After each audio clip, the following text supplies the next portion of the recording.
আলোচনা করছিলাম জিডিপি আমাদেরকে কেন জানতে হবে, বিকজ জিডিপিটার মাধ্যমে আমরা একটা দেশের অর্থনৈতিক অবস্থা সম্পর্কে একটা ধারণা করতে পারবো এবং জিডিপির মাধ্যমে আমরা বুঝতে পারবো ওই ইকোনমিটা, মানে ইকোনমি বলতে সেটা ইকোনমি কোন ইকোনমি, বাংলাদেশের economy, Indian economy, American economy, UK economy, তার অবস্থানটা কিরকম। এবং আমরা আরো জেনেছি যে লাস্ট ক্লাস পর্যন্ত ডেফিনেশনসটাতে কি কি আছে। ডেফিনেশনসটাতে ছিল হচ্ছে জিডিপির চারটা পার্ট, একটা ডেফিনেশন আমরা দেখেছি যে এটা জিডিপি ক্যালকুলেশনটা হবে মার্কেট ভ্যালুর উপরে, এবং যতগুলো আইটেম এই ক্যালকুলেশনে আসবে সেখানে অবশ্যই ফাইনাল গুডস এন্ড সার্ভিসটা আসতে হবে। এই প্রোডাক্ট যেগুলো আমি জিডিপি ক্যালকুলেশনে নিয়ে আসবো সেটা অবশ্যই একটা কান্ট্রির ভেতরে প্রোডাকশনটা হতে হবে এবং ক্যালকুলেশনটা ডেফিনেটলি একটা টাইম পিরিয়ডের ভিতরে হতে হবে। এই কনসেপ্ট গুলো মাথায় রেখে জিডিপি ক্যালকুলেশন টাকে আমরা প্রতিটা দেশ করে। বাংলাদেশের জন্য কিন্তু হয় এটা ন্যাশনাল ইনকাম অ্যাকাউন্টিং বলে একটা আলোচনা হয়। ন্যাশনাল ইনকাম অ্যাকাউন্টিং মানে আপনার দেশের ইকোনমির পুরোপুরি চিত্রটা নিয়ে গবেষণা। এটা বাংলাদেশের ব্যুরো অফ স্ট্যাটিস্টিক্স এরাই করে। এই যে বিভিন্ন তথ্যগুলো, সবগুলো প্রোডাকশনের আইটেমের ভ্যালু, এটাকে কি হিসাবে যাচাই বাছাই করা হবে, ওই যে ইন্টারমিডিয়ারি ভ্যালুগুলো বাদ দেওয়া হবে, এই সব ক্যালকুলেশন করে এবং এছাড়া করে ইকোনমিক্স ডিপার্টমেন্ট গুলো। সো এখন এই যে জিডিপি, এটা আসলে কিভাবে আসলে কাজটা হয় এটা একটু দেখার ব্যাপার আছে। স্টুডেন্ট দেখতে পাচ্ছি আমরা,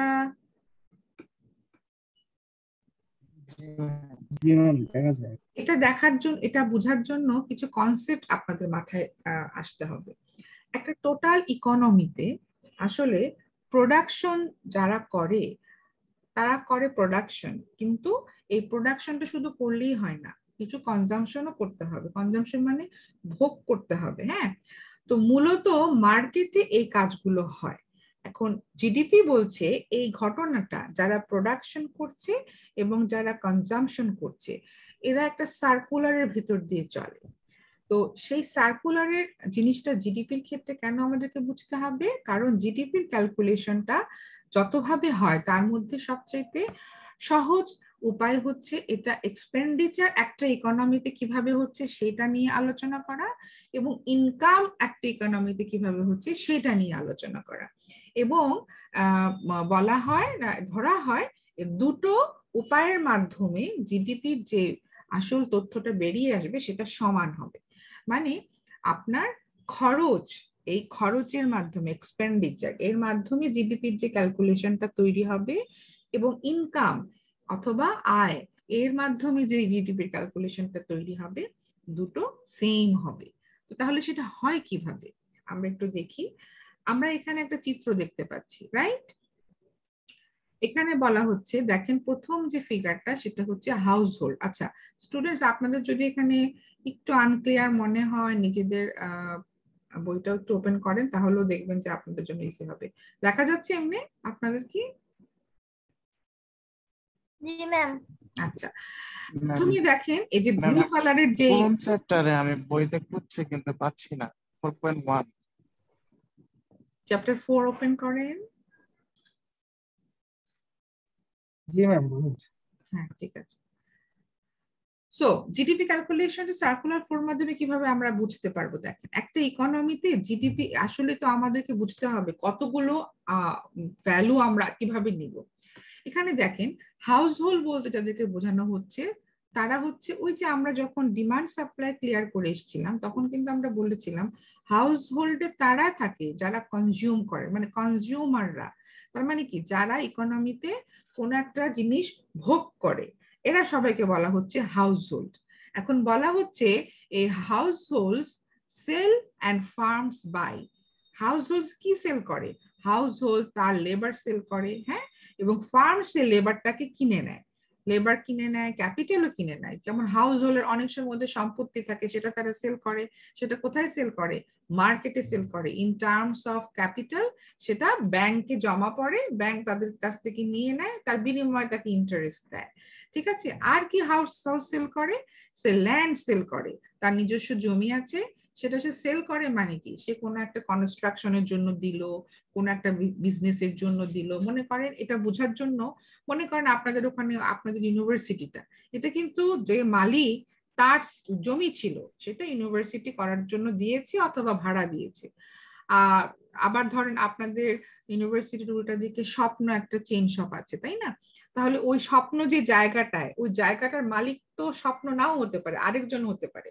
তাহলে সে কিন্তু একটা বিজনেস করার জন্য জমিটাকে সেল করেছে অথবা ভাড়া দিয়েছে। তার মানে মনে করে দেখেন, আমাদের যে ফ্যাক্টরস অফ প্রোডাকশন গুলো ছিল, ল্যান্ড, লেবার, ক্যাপিটাল, তাই না? এগুলো সব হাউস হোল্ড থেকে আসছে এবং ওরা এটা সেল করছে, কিনে নিচ্ছে ফার্মস। বুঝতে পেরেছেন?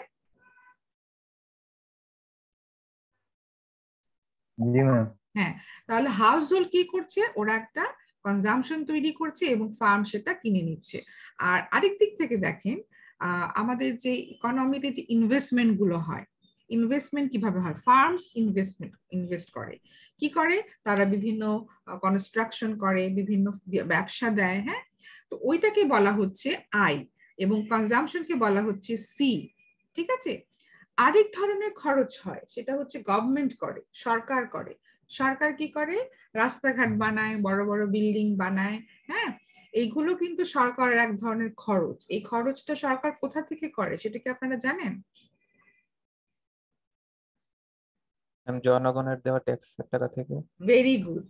জনগণের দেওয়া ট্যাক্স থেকে এবং সরকারের নিজস্ব কোষাধ্যক্ষ থেকে। বাট ধরা হয়, বলা হয় ট্যাক্স ইনকামটা দিয়েই কিন্তু মূলত মেইন আমাদের এই খরচগুলো গভর্নমেন্ট পালন করে। এবং যখন দেখে সেটা পালন করতে তার ব্যয় বেড়ে যাচ্ছে, তখন সে বিভিন্ন কান্ট্রি, বিভিন্ন অর্গানাইজেশন যেগুলো ইন্টারন্যাশনাল, ওয়ার্ল্ড ব্যাংক, ওদের কাছ থেকে লোন নেয়। তো যাই হোক, এই যে ব্যাপারটা, সেটা তো গভর্নমেন্ট। অ্যান্ড আরেকটা হচ্ছে আরেকটা দেশ, মানে আরেকটা দেশ বলতে আসলে এখন আমাদের ইকোনমি কিন্তু আর শুধু নিজের সাথেই কাজ করে না, সারা বিশ্বের সাথে কাজ করে। তো সারা বিশ্বের সাথে যখন সে কাজ করে, তখন এটাকে বলা হয় এক্সপোর্ট এবং ইম্পোর্ট। যখন সে নিজে ভালো উৎপাদন করে এবং অতিরিক্ত উৎপাদন করে, সেটা হচ্ছে এক্সপোর্ট করে। আর যখন সে তার উৎপাদন হয় কিন্তু কম হয়, তার প্রয়োজনের জন্য সে অন্য দেশ থেকে নিয়ে আসে, সেটাকে ইম্পোর্ট বলে। এখন একটা দেশের এক্সপোর্ট যখন বেশি হয়, ইম্পোর্ট যখন কম হয়, তখন ওই দেশটার অবস্থানটাকে আমরা কিভাবে চিন্তা করতে পারি? ওই অবস্থানটা কি ভালো না খারাপ?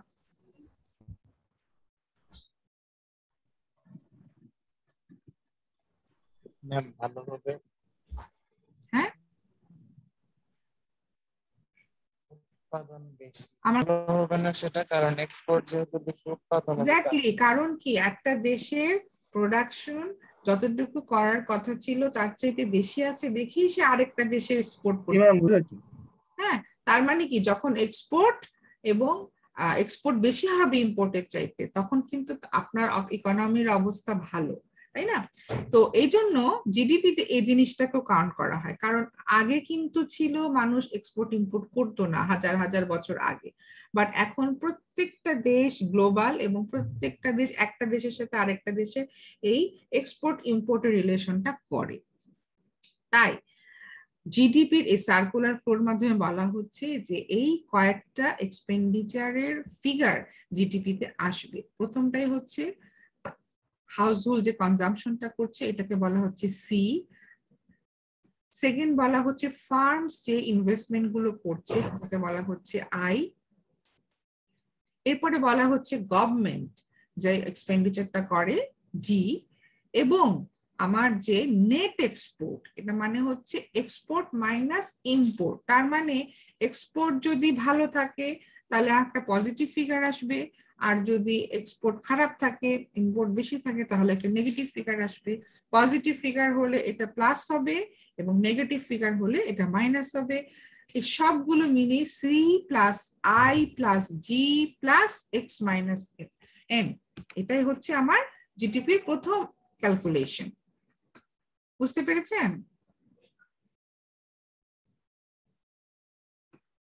সবাই কি বুঝতে পারছি আমরা?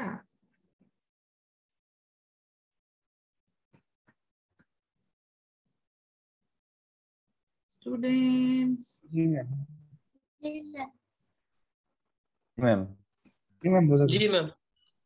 ওকে, বুঝতে না পারলেও একটু বলবেন, কারণ আমার মনে হচ্ছে আপনাদের গলার স্বরে খুব একটা জি ম্যাম, বুঝতে সুবিধাজনক পারতেছি। নয়। হ্যাঁ, এটা যেহেতু ম্যাক্রো ইকোনমিক্স এর প্রথম একটা important concept, how you can measure the total situation of the economy. So in that way you have to calculate the GDP. তো GDP ক্যালকুলেশনের জন্য আমরা এই পদ্ধতিগুলোর ভিতরে একটা পদ্ধতি হচ্ছে আমাদের এক্সপেন্ডিচার গুলোকে আমাদেরকে চিন্তা করতে হবে। হ্যাঁ, দেখেন এখানটায় এই যে ফিগারটা, এই যে ইকুয়েশনটা দেখতে পাচ্ছি আমরা, দেখতে পাচ্ছেন?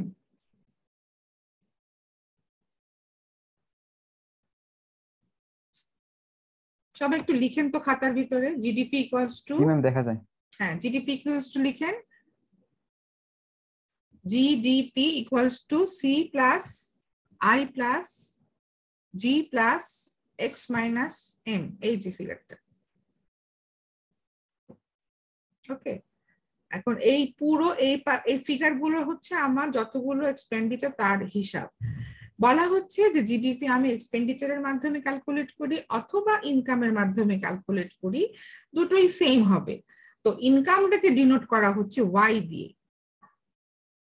তার মানে ইকুয়েশনটা বলছে ওয়াই ইকুয়ালস টু কি, c plus i plus g plus x minus m, এটা আমার এক্সপেন্ডিচার। তাহলে ইনকাম ইকুয়ালস টু আমার এক্সপেন্ডিচার, এটা জিডিপির এই সার্কুলারের মাধ্যমেই হবে। তার মানে হাউস হোল্ড যে কনজাম্পশন গুলো করে এবং ফার্ম এবং আদার্স জায়গায় যে ইনকামটা হয়, এই দুটোরই ফলাফল এক হবে জিডিপির মেথডের মাধ্যমে। এখন এই জিনিসগুলো আপনারা তো আসলে যেহেতু আপনারা সায়েন্স, দুই ভাবে যেভাবেই আমরা বের করি না কেন, একটা ইকোনমিক জিডিপির ফলাফল সেম হবে। তো এখানে আরেকটা কথা একটু বলতে হবে, আমরা যে গ্রস কথাটা বলছি, এই গ্রস কথাটা, গ্রস ডোমেস্টিক প্রোডাক্ট, এটাই তো জিডিপির ফুল ফর্ম। এই গ্রস কথাটা কেন গ্রস? গ্রস কথাটার মানে হচ্ছে আপনি এখানে টোটালটাকে ধরবেন, বাট ডেপ্রিসিয়েশনের ফিগারটা বাদ যাবে। এখন ডেপ্রিসিয়েশনটা কি, যতগুলো আইটেম ইকোনমিতে আছে সেটা তো আপনি যোগ করছেন এবং ইন্টারমিডিয়েট ভ্যালুটাকে মাইনাস করে অথবা না ধরে আপনাকে ফাইনাল প্রোডাক্টস করছেন, বাট এটার সাথে কিছু ডেপ্রিসিয়েশন থাকবে, সেটা বাদ যাবে। ডেপ্রিসিয়েশনটা হচ্ছে, এই জায়গাটা খেয়াল করেন, ডেপ্রিসিয়েশনটা হচ্ছে আপনার ইকোনমিতে যে ভ্যালু, যে ক্যাপিটাল গুলো আছে, আসলে যেগুলোর ভ্যালু গুলো আমরা জিডিপিতে নিয়ে আসবো, এই ক্যাপিটাল গুলো অবচয় হয়, মানে এর ভ্যালুটা অবচয় হয়। কিভাবে হয়? মনে করেন আপনি একটা কোন একটা মেশিন কিনেছেন, যেটা আসলে 5 বছর এটার হচ্ছে কর্মদক্ষতা থাকার কথা ছিল, তো এটার ভ্যালু হচ্ছে 1 কোটি টাকা। এখন প্রতি বছরে যত যাবে ওই মেশিনটা কিন্তু তার একটা সার্বঙ্গিক একটা অবস্থার একটা ক্রমাগত হ্রাস হবে। হয়তো তার কোনো পার্টস নষ্ট হয়ে যাবে, হয়তো বা তার কোনো জিনিস আবার নতুন করে দিতে হবে। হ্যাঁ, তো আগে হয়তো খুব স্পিডে চলতো, এখন হয়তো অত স্পিডে চলবে না। এই যে ঘটনাটা ঘটে, তার মানে কি, ওই মেশিনটা প্রতি বছরেই কিন্তু একই রকম থাকছে না, দিনে দিনে ওর অবস্থাটা একটু ক্রমাগত ক্ষয় হবে। এটা স্বাভাবিক, স্বাভাবিক নয়? স্বাভাবিক কিনা? জি ম্যাম। তো এই যে ব্যাপারটা, এই যে একটা ক্যাপিটালের যে একটা অবচয় হচ্ছে, একটা রিডিউসিং হচ্ছে স্ট্যাটাসে, এটাকে বলছে ডেপ্রিসিয়েশন। এই ডেপ্রিসিয়েশনটা বাদ দিয়েই কিন্তু আপনার ফিগারটাকে ধরতে হয়। তাই gross means before subtracting the depreciation of capital, মানে আপনার ডেপ্রিসিয়েশন হওয়ার আগে যে অবস্থানটা, সেটা হচ্ছে গ্রস। ঠিক আছে, ওইভাবে আমি জিডিপিটাকে ক্যালকুলেট করতে হবে। তাহলে আমরা আবার একটু দেখে নিই সবকিছু। আমরা জিডিপি সার্কুলার ফ্লোটাতে এইভাবে দেখছি, দেখেন এই ব্লু ফর্মটাতে কি হচ্ছে, ব্লু ফর্মটাতে হচ্ছে হাউস হোল্ডের কাছে কি যাচ্ছে, আর রেড যে অ্যারোটা সেটা দেখাচ্ছে হাউস হোল্ড থেকে কোনটা আসছে। এবং হাউস হোল্ড এবং ফার্মস এই দুইজনের ইন্টারেকশনের মাধ্যমেই জিডিপিতে এই জিনিসগুলো আসছে। যে বললাম, হাউস হোল্ড যখন সেল করছে, ফার্ম তখন কিনে নিচ্ছে। আবার ফার্মে যারা কাজ করছে, ফার্মে কারা কাজ করছে? ফার্মে কাজ করছে আমরা আমাদের মতোই কিছু মানুষ, তারা আবার কি করছে, ইনকাম রিসিভ করছে, তাই না? আবার ফার্মস গুলো কি করছে, তাদের যে ইনভেস্টমেন্ট হচ্ছে ওর উপরে প্রফিট রিসিভ করছে। সো এইভাবেই সার্কুলার ফ্লোটা কাজ করে। বুঝতে পারলাম স্টুডেন্টস?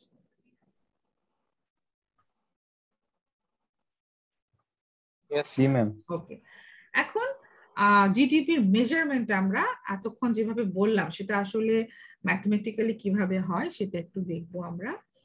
যেহেতু আমাদের টেক্সট বুকটা একটা ইউএস এর টেক্সট বুক, তাই আমরা এখানে মেজারিং ইউএস জিডিপি বলা হয়েছে, আমরা বাংলাদেশের জন্য বাংলাদেশ জিডিপি বলবো। খেয়াল করে দেখেন, এখানে বলা হয়েছে the bureau of economic analysis, এটা হচ্ছে আমেরিকা। তো আমাদের দেশে ব্যুরো অফ স্ট্যাটিস্টিক্স এবং ইকোনমিক্স ডিপার্টমেন্ট, এদের মাধ্যমে জিডিপি ক্যালকুলেশনটা হয়। তো দুটো উপায় আমরা করতে পারছি, একটু আগেই বললাম, আমি এক্সপেন্ডিচারের মাধ্যমে করব, সেটা যে ফিগারটা আসবে, আর ইনকামের মাধ্যমে যেটা করব সেটা যে ফিগারটা আসবে, দুটো ফিগারই সেম হবে। তার মানে আমরা ওই যে বলেছিলাম জিডিপি ক্যালকুলেশন হবে একটা গিভেন পিরিয়ডে, সেটা কোয়ার্টারলি হোক অথবা ইয়ারলি হোক, সেই ইয়ারলি এবং কোয়ার্টারলি জিডিপির ক্যালকুলেশনটা আমি যদি এক্সপেন্ডিচারের মাধ্যমে করি, তাহলে যে রেজাল্টটা হবে ইনকামের মাধ্যমে যখন আমরা করব তখন একই রেজাল্ট হবে। হ্যাঁ, সেটা আমরা এখন বের করব। তো সেটা বের করতে গেলে এক্সপেন্ডিচার অ্যাপ্রোচে আসলে ওই যে আমরা বলছিলাম কনজাম্পশন, ইনভেস্টমেন্ট, গভর্নমেন্ট এবং নেট আমার যে এক্সপোর্ট ইম্পোর্ট সেই ফিগারটা, সেগুলো আগে আমাকে ডিফাইন করতে হবে। এরপরে ডিফাইন করতে হবে ইনকামে কি কি আসে।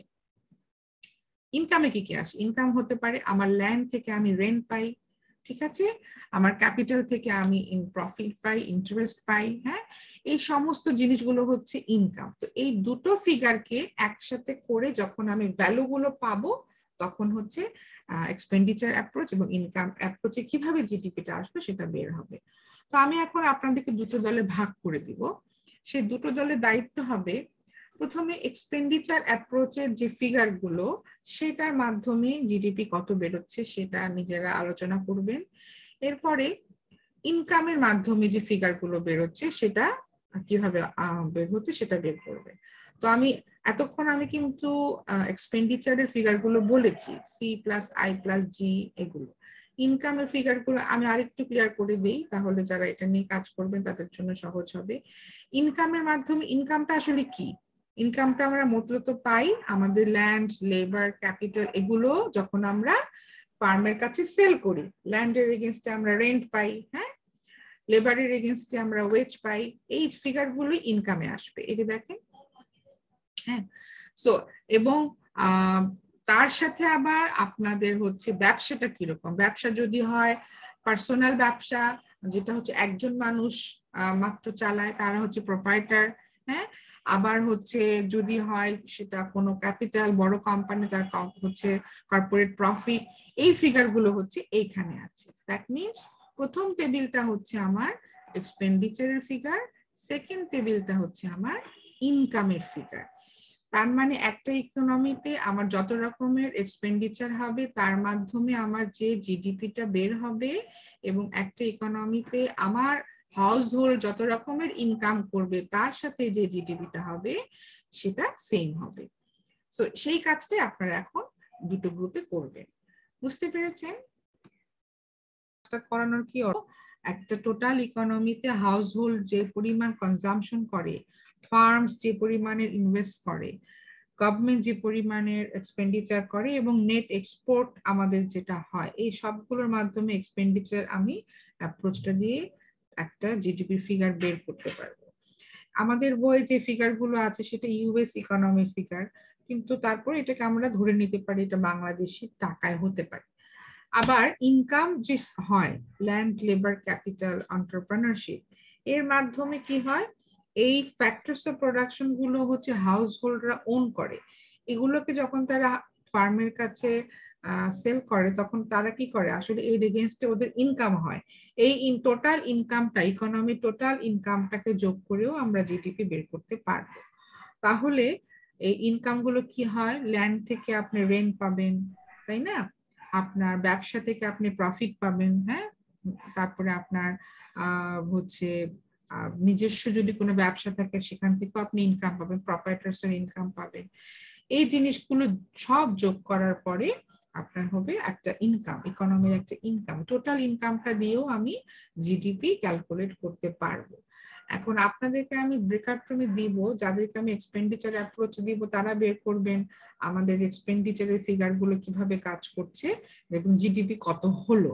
আর যাদেরকে আমি ইনকাম অ্যাপ্রোচে দিব তারা বের করবেন ইনকামের ফিগার গুলো কি কি ছিল এবং সেটা জিডিপি কত হলো। এটাই এখন আপনারা বের করবেন। এটা কি বোঝা যাচ্ছে? এখন এখন কি বুঝতে পেরেছেন?